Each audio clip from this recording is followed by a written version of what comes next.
Yes, we do have some customizations, but most of those have been deployed outside of the ERP package itself.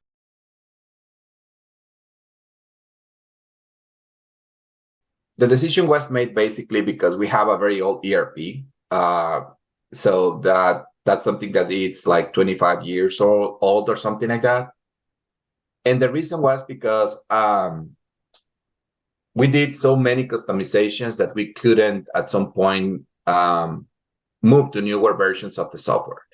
So, and it's not that every time they approve a big budget, to this kind of initiative. So I said, okay, so if we're going to do this, you need to ensure that this is somehow like a future-proof initiative.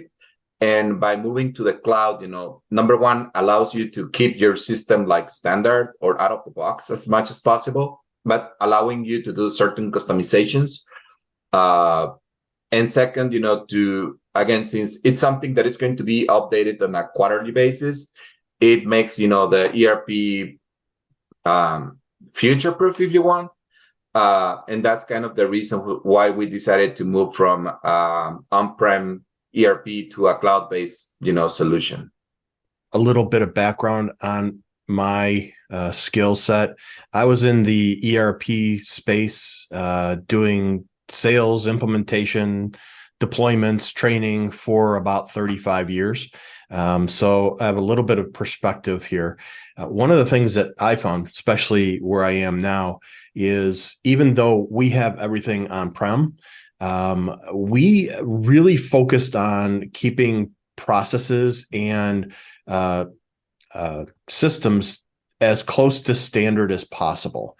Yes, we do have some customizations, but most of those have been deployed outside of the ERP package itself, where we could. The ERP package we use is SAP. We do have some, I'll call them tweaks, very small customizations, things that we use standard add-ins to resolve. And the more we stick to the standard package, the easier it is for us to upgrade. So we actually opted not to go to cloud-based specifically because it gave us better controls over interfacing and data warehousing. So from this questions that we're putting up there, I think we all had to go down to what is the business trying to accomplish. And I've been in ERP space for 20 plus years. And we just recently make a decision on our supply chain, financial supply chain to go to cloud. But on the other hand, our HCM solution decided to stay on-prem. So it all based on not IT driven, it's more of business need driven instead of saying what is best.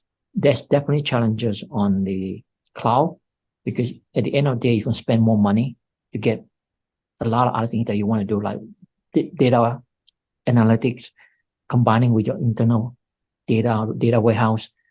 Every little thing costs money in the cloud world. And we've been using our ERP system since 1994. I was actually here when we selected the software, and we don't know yet for sure that we're going to a cloud-based ERP, but I feel like we're going to almost be forced to. We currently use Lawson, which is owned by Infor. And we are moving to a different solution because they're going to decommission the version that we're on, and they don't even have an upgrade path. So we're being forced into this. But all in all, other than the amount of work that's going to be involved, it's going to be a great thing. Some of the things that you guys mentioned, just the outdated technology.